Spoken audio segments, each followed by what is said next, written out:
আহ, যারা পত্রিকা হাউস থেকে এসেছেন এবং যারা ইলেকট্রনিক মিডিয়া যারা আছেন সবাইকে স্বাগত জানাই এবং সবাইকে শুভেচ্ছা জানিয়ে আপনাদের সামনে কয়েকটা কথা তুলে ধরতে চাই আমরা। বিষয় হচ্ছে চা বাগান শ্রমিকদের ন্যূনতম মজুরি বৃদ্ধি। আপনারা অনেকদিনই আমাদের যখনই আপনাদের সঙ্গে দেখা হয় আপনারা জিজ্ঞাসাও করতেন যে তাদের মজুরি বৃদ্ধির বিষয়টা নিয়ে। তো আমরা চা বাগান শ্রমিকদের ন্যূনতম মজুরির যে হার সর্বশেষ সংশোধিত এবং বৃদ্ধি হয়েছিল 2018 সালে, যেখানে 105 টাকা মজুরি ছিল সেটা থেকে বাড়িয়ে 176 টাকা করা হয়েছিল এবং অপ্রাপ্ত বয়স্ক যারা যারা শিশু শ্রমিক তাদের এখানে যারা কাজ করেন তাদেরকে 52 টাকা থেকে বাড়িয়ে 88 টাকা করা হয়েছিল।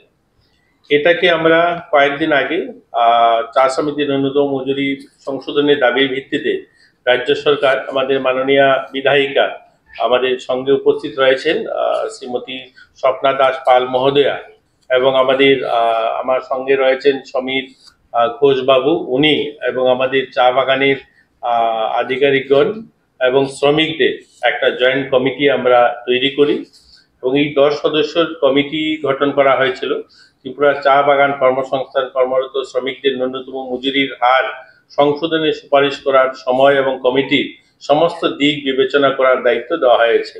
কমিটির ন্যূনতম মজুরির হার সংশোধনের সাথে সম্পর্কিত বিদ্যমান সকল ধরনের কাজের ধরনগুলিকে বিবেচনা করবে। তদনুসার উক্ত কমিটি গত 28/5/2025 তারিখে চা শ্রমিকদের ন্যূনতম মজুরি সংশোধনের জন্য শ্রীমতী স্বপ্না দাস পাল মহোদয়ার সভাপতিত্বে ও অন্যান্য সদস্যদের উপস্থিতিতে এক আলোচনা সভা অনুষ্ঠিত হয়। এই আলোচনা সভায় উপস্থিত ছিলেন বিশেষ আমন্ত্রিত সদস্য ত্রিপুরা চা উন্নয়ন কর্পোরেশন লিমিটেডের চেয়ারম্যান ছিলেন সমীর রঞ্জন ঘোষবাবু, আমন্ত্রিত সদস্য সঞ্জয় বাগচি সচিব সুরমা ভ্যালি শাখা ইন্ডিয়ান টি অ্যাসোসিয়েশনের আসাম এবং শ্রী জয়দেব সরকার সভাপতি কে নগর টি এস লিমিটেডের ছিলেন। উক্ত কমিটি সার্বিক দিক বিবেচনা করে রাজ্যের চা বাগান শ্রমিকদের স্বার্থে ন্যূনতম মজুরি হার 16% বৃদ্ধি করার সুপারিশ করেছে। আমরা একবার নয় অনেক সময় ওদের সঙ্গে কথা হয়েছে এবং বাগানে গিয়েও মনোহলি বাগানে তো একটা সভা অনুষ্ঠিত হয়েছে, সেখানে শ্রমিক এবং মালিক পক্ষের আলোচনা ক্রমে এটা সিদ্ধান্ত হয় যে বর্তমান সময় 16% বৃদ্ধি করে আমাদের রাজ্যে আপনারা জানেন অনেকগুলো সিক বাগান রয়েছে, আবার অনেকগুলো ভালো বাগানও রয়েছে।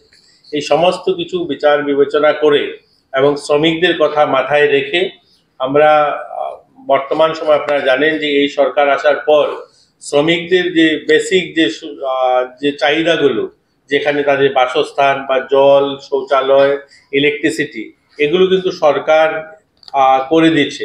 আগে কি ছিল, বাগান মালিকরা তাদের ঘরের জন্য তাদেরকে টাকা দিতে হতো বা তাদের কিচেন রিপেয়ারিং বা বিভিন্ন এই যে তাদের মৌলিক যে চাহিদাগুলো পূরণের জন্য যে কাজগুলো বাগান করতো, এগুলো কিন্তু আজ সরকার করছে।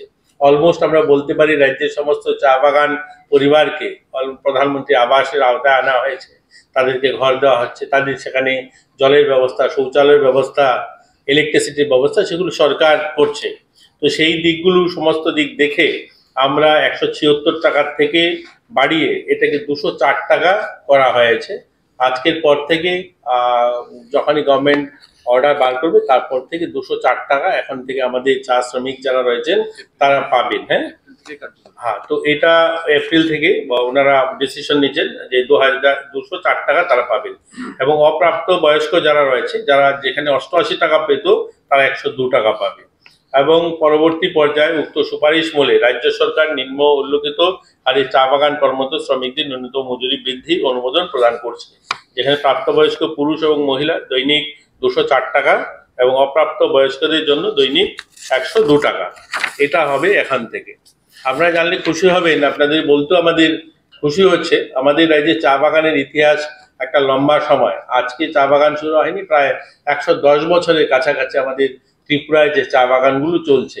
এই চা বাগানে যারা বসবাস করতেন এরা যদিও বাগান মালিক তাদেরকে মজুরি দিত বা তাদের ঘর যেভাবেই তাদেরকে রাখা হতো, কিন্তু তাদের একটা পরাধীনতা, তাদের মধ্যে নিজের বাড়ি বা নিজের ঘর হবে এই স্বপ্ন কোনোদিন তারা বাস্তবে রূপ দিতে পারেনি, যেহেতু তারা বাগানে বসবাস করত।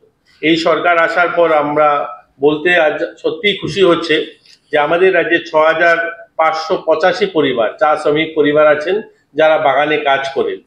এদের মধ্যে ইতিমধ্যে আমরা যাদেরকে পাট্টা দিয়েছি 3166 জনকে আমরা অলরেডি পাট্টা প্রদান করা হয়েছে।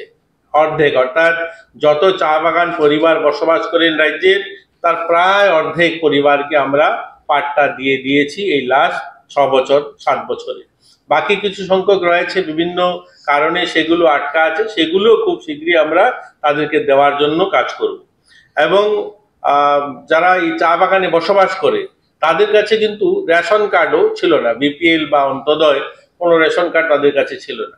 এটাও তাদেরকে আমরা ঘরের জমির পাট্টা দেওয়ার পাশাপাশি আমরা কিন্তু তাদেরকে প্রায়োরিটি গ্রুপ রেশন কার্ডও দিচ্ছি। এই সংখ্যাটাও 4922 পরিবারকে ইতিমধ্যে আমরা প্রায়োরিটি গ্রুপ রেশন কার্ড ইতিমধ্যে আমরা দিয়ে দিয়েছি।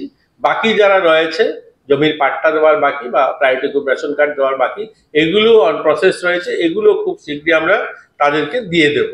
তো আমরা আশাবাদী আগামী দিন আমাদের চা পরিবার যারা বসবাস করেন এখানে তারাও সম্মানের সঙ্গে স্বাভিমানের সঙ্গে তারাও বাঁচতে পারবে, তাদের ছেলেমেয়েরাও আত্মনির্ভরতার দিকে তারাও এগোবে এবং তাদের ছেলেমেয়েরাও পড়াশোনা করার সুযোগ পাবে। আর